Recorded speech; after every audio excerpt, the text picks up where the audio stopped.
कब कहती जब आपकी अम्मी ने मुझे कहा था कि कहाँ गई थी मुंह काला करने, जब आप गुस्से से घूर रहे थे मुझे और कह रहे थे कहाँ गई थी। आपको शायद अंदाजा नहीं, आपकी अम्मी ने मुझे दूसरी दफा स्टोर रूम में बंद कर दिया था।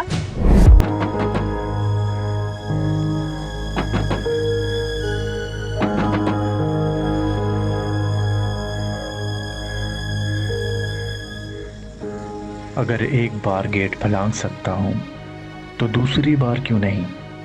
अगर अम्मी का सच दुरुस्त है तो मुझे अंदर जाना होगा।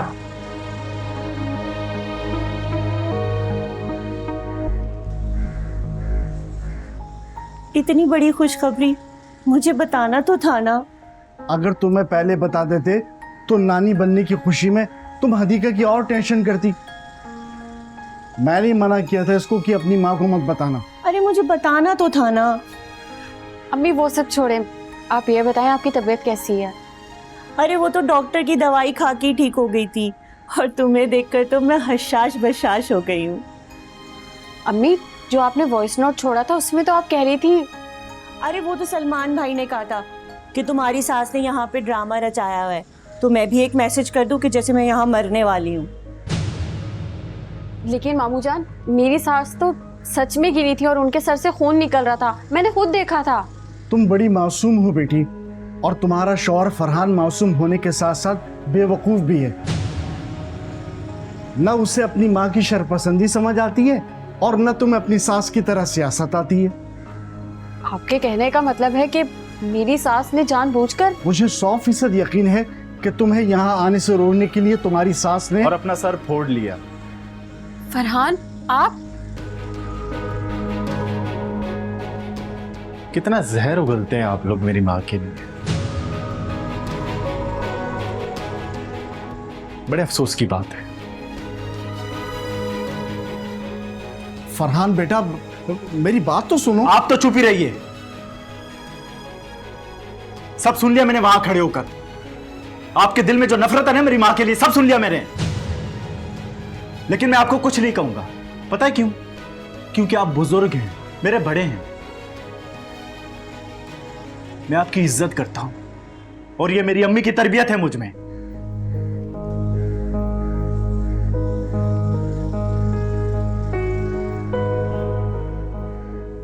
फरहान आप मेरे साथ कमरे में आए। कमरे में जाकर ये सारी बातें बदल जाएंगी हदीका, जो मैं वहां खड़े होकर सुन रहा था कब से। लेकिन एक बात का अंदाजा तो हो गया कि इन जाहिलों में, इनकी बातों में तुम मुलविस नहीं।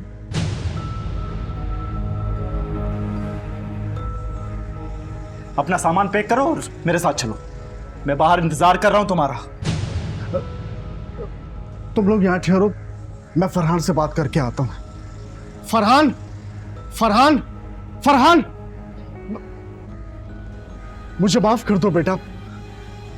जब हमें पता चलता है कि कोई हमारे अपने के बारे में बुरा सोच रहा है या बुरा कर रहा है तो हमें बुरा लगता है, जैसे आज तुम्हें बुरा लगा। हम तुम्हारी माँ और बहन के बारे में जो बातें करते हैं, जो तुमने सुनी, वो हम रोज करते हैं, क्योंकि हम सिर्फ बातें ही कर सकते हैं, जिसे सुनकर आज तुम्हें गुस्सा आ गया। आप प्लीज चुप हो जाएं, खामोश हो जाएं। आपकी ये बातें मुझे गलत लग रही हैं। जब तुम घर से ऑफिस चले जाते हो तो हदीका को स्टोर रूम में बंद कर दिया जाता है जहां छिपकली होती है। क्या तुम जानते हो हदीका छिपकलियों के झुरमुट पर सारा दिन उस स्टोर रूम में गुजारती है। जिस तरह हम और आप सांपों से डरते हैं, इस तरह हदीका छिपकलियों से डरती है। क्या तुम जानते हो? आपको लगता है कि मैं आपकी किसी बात पर यकीन करूंगा? मेरी बात पे तो यकीन करेंगे आप। मामू सच कह रहे हैं फरहान। हदीका इनकी बातों पर मत आओ यार। ये सारे चालबाज लोग हैं यहाँ पे। अगर ऐसा कुछ होता ना तो तुम मुझसे बोलती, मुझसे कहती सब। तुमने कहा? कब कहती जब आपकी अम्मी ने मुझे कहा था कि कहाँ गई थी मुंह काला करने, जब आप गुस्से से घूर रहे थे मुझे और कह रहे थे कहाँ गई थी। आपको शायद अंदाजा नहीं, आपकी अम्मी ने मुझे दूसरी दफा स्टोर रूम में बंद कर दिया था। क्या आप यकीन करेंगे? तुम मेरे साथ चल रही हो या नहीं? मुझे आज बात करने का मौका मिला, प्लीज मुझे कहने दें। मैं तुम्हें लेने आया हूं, तुम मेरे साथ चलोगी या नहीं? बहुत सारी बातें मैंने छुपा के रखी हैं। आपको शायद अंदाजा नहीं कि उस घर में मेरे साथ कितना बुरा सलूक होता है। जब तक आपको मुझे बताना था कि मैं आखिरी बार पूछ रहा हूं, तुम मेरे साथ चलोगी या नहीं? नहीं।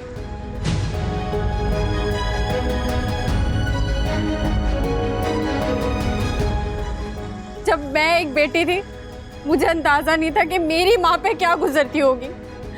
जब उसे पता था कि उसकी बेटी के ऊपर ज़हनी और जिस्मानी तशद्दुद हो रहा है, वो भी उस घर पे।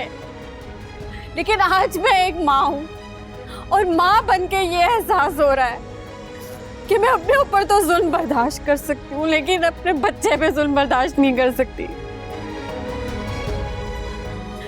और शायद आपको ये भी नहीं पता कि आपके और मेरे बच्चे को कत्ल करने की साजिश हो रही है, वो भी उस घर में। मैं हरगिज़ नहीं जाऊंगी उस घर में।